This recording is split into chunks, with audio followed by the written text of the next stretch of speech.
ہم نے تو جدید علوم کا انکار نہیں کیا. آپ نے کہا میٹرک پڑھاؤ، ہم نے کہا میٹرک پڑھائیں گے.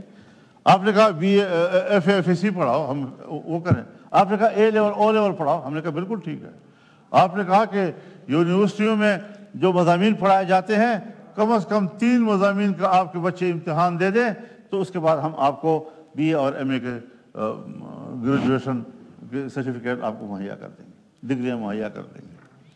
حضرت ہم نے اور ہمارے بچوں نے آپ کے اسکول یونیورسٹیز کے بورڈ میں امتحانات دیے ہیں.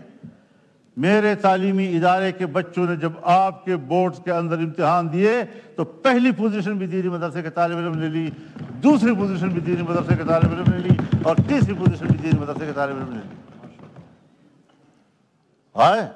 شرح دیکھ لیں ہمارے بچے، علماء اور مدارس کے بچے کس شرح کے ساتھ کالج پڑھ رہے ہیں اور اسکول پڑھ رہے ہیں اور یونیورسٹی میں جا رہے ہیں. اور آپ اپنی بھی شرح دیکھ لیں کہ آپ کے بچے کتنے مدرسے میں آتے ہیں اور مدرسے میں قرآن و حدیث کے علوم حاصل کرتے ہیں. ہم تو آج بھی میں تو جدید علوم اور قدیم علوم اور عصری علوم اور دینی علوم اس کے فرق کو تسلیم ہی نہیں کرتا. اس کی ضرورت کیا ہے؟ کیا حضرت نوح علیہ السلام کے پاس لکڑی کا علم نہیں تھا؟ اور لکڑی کا علم تھا تو کشتی بنائی نا. کیا حضرت داؤد علیہ السلام کے پاس لوہے کا علم نہیں تھا؟ لوہے کا علم تھا تو آپ زرہ بناتے تھے، آپ خود بناتے تھے. یوسف علیہ السلام کیا ان کے پاس علم ریاضی اور حساب کتاب اور معاشیات کا علم نہیں تھا؟ تبھی تو انہوں نے خود پیشکش کی کہ مصر کی معیشت کو بہتر بنانے کے لیے اجعلنی علی خزائن الارض انی حفیظ علیم، مجھے اس کے خزانے کا نظام دیا جائے، میں بہت اچھا اس نظام کو جانے والا ہوں. اپنی خدمات خود پیش کی.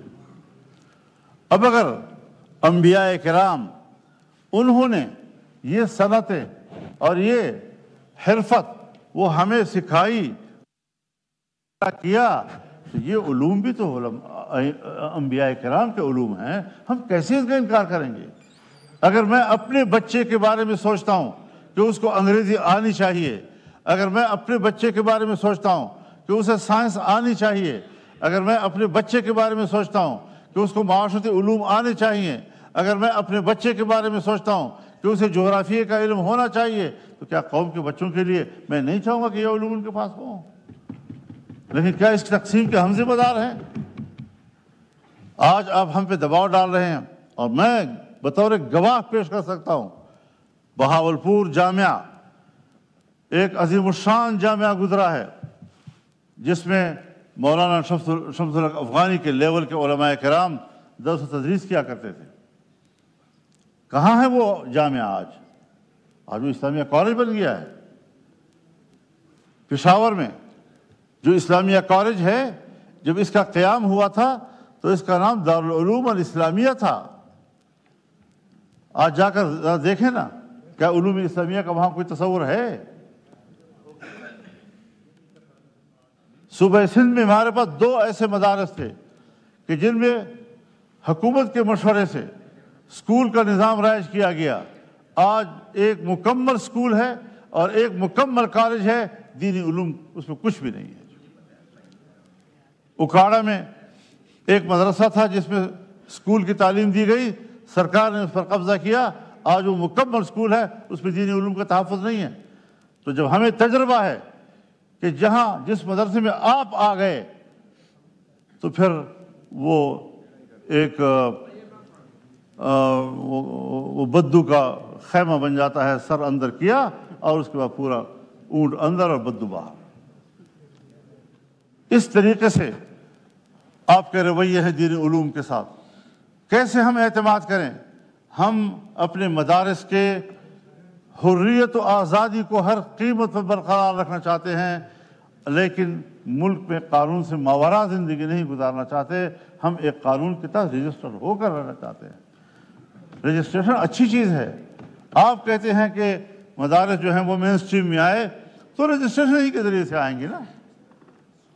اور یہ کہنا کہ چونکہ تعلیمی ادارے ہیں لہذا تعلیم کے ساتھ ہونے چاہیے، تو کل کوئی ہیلتھ کی دنیا میں رفاہی کام کرے گا، ایک NGO بنائے گا، پھر اس کو وزارت صحت کے ساتھ وابستہ ہونا چاہیے.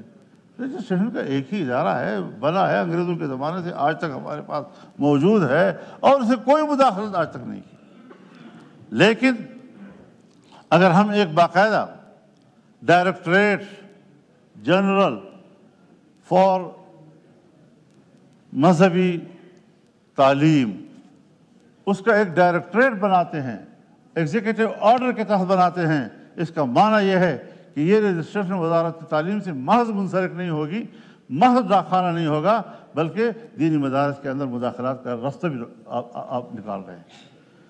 اب آپ اگر زور دیتے ہیں محض ایک ایگزیکٹو آرڈر پہ، اگر آپ زور دے رہے ہیں محض ایک معاہدے پہ جس کی خلاف ورزی خود حکومت آج تک کر چکی ہے، اور اس کے لیے آپ وہ جو مسلمہ دینی مدارس ہیں اور مسلمہ تسلیم شدہ دینی مدارس ہیں، مسلمہ بورڈز ہیں ان کے، آپ ان کے نظام کو خراب کر رہے ہیں، رجسٹریشن ان کی نہیں ہونے دے رہے، تو یہ تو نہیں ہو سکتا کہ آپ رجسٹریشن نہیں کریں گے تو مدرسہ ختم ہو جائے گا۔ میں ایوان میں کہنا چاہتا ہوں، آپ آج نہیں 100 سال تک بھی رجسٹریشن نہ کریں اور نہ کریں، خدا کی قسم دینی مدرسہ زندہ رہے گا، برقرار رہے گا انشاءاللہ۔ آپ بینک اکاؤنٹ نہ کھولیں ہمارے، انشاءاللہ پیسے آئیں گے، لیکن خدا کے لیے خلائی مدارس کے لیے ہمارے حقیقی مدارس کے نظام کو برباد نہ کیجیے۔ ہم نے ایوان سے اجازت لی ہے، ہم نے پارلیمنٹ سے اجازت لی ہے، اس کو ایکٹ بن چکا ہے، اس کے بعد نوٹیفیکیشن کیوں نہیں ہو رہا اس کا؟